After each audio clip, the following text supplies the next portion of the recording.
প্রিয় বন্ধুরা, আসসালামু আলাইকুম। আজকে আমি আপনাদের শোনাবো সহিহ বুখারীর 416 নম্বর হাদিস।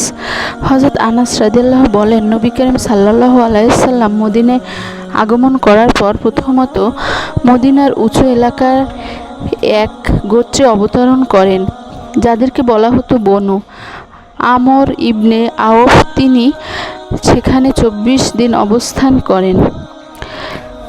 অতঃপর নিজের মাতুল বনি নাজ্জার গোত্রের কাছে লোক পাঠান। তারা হুজুর সাল্লাল্লাহু আলাইহি সাল্লামকে ভালোভাবে অভ্যর্থনা করে নিয়ে যান।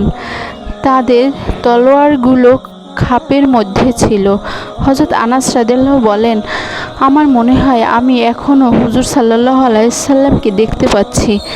তিনি তার কাসওয়া উটনীর উপর আরোহণ করে আছেন এবং হযরত আবু বকর রাদিয়াল্লাহু তার পেছনে রয়েছেন, আর বনু নাজার গোত্রের নেতৃস্থানীয় ব্যক্তিবর্গ তাকে চতুর্পাশে থেকে বেষ্টন করে আছেন। অবশেষে তিনি হযরত আবু আইয়ুব আনসারী রাদিয়াল্লাহু এর বাড়ির আঙিনায় সওয়ারি হতে অবতরণ করেন।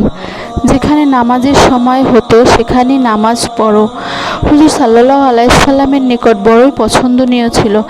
এমনকি তিনি বকরির অস্তাবলে পর্যন্ত নামাজ পড়তেন।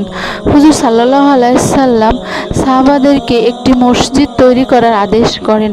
অতঃপর তিনি বনু নাজ্জার নেতৃবৃন্দের কাছে লোক পাঠান।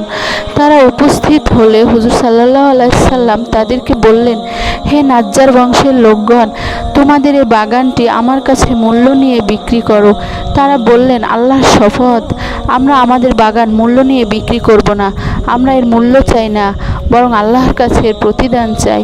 হযরত আনাস রাদিয়াল্লাহু আরও বলেন, আমি তোমাদের বলছি, সেখানে ছিল জাহেলি যুগের মুশরিকদের কবর ও শস্যক্ষেত্র।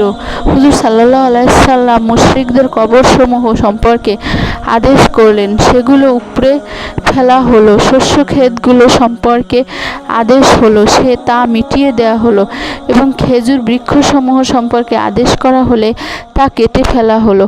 অতঃপর মসজিদের কেবলার দিকে খেজুর বৃক্ষগুলো 3 হাত অন্তর অন্তর খাড়া করে গেড়ে দেয়া হলো। পাশের দিকে পাথর বসিয়ে দেয়া হলো।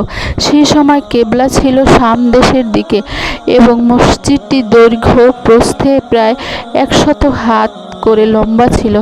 সাহাবায়ে কেরাম কবিতার পংক্তি গাইতে গাইতে মসজিদের জন্য পাথর বহন করে নিয়ে আসতেন। নবী করিম সাল্লাল্লাহু আলাইহি সাল্লাম ও তাদের সাথে পাথর বহন করতেন এবং বলতেন, আখিরাতের কল্যাণই একমাত্র কল্যাণ। তাই হে আল্লাহ, আপনি আনসার ও মুজাহিদদেরকে ক্ষমা করুন।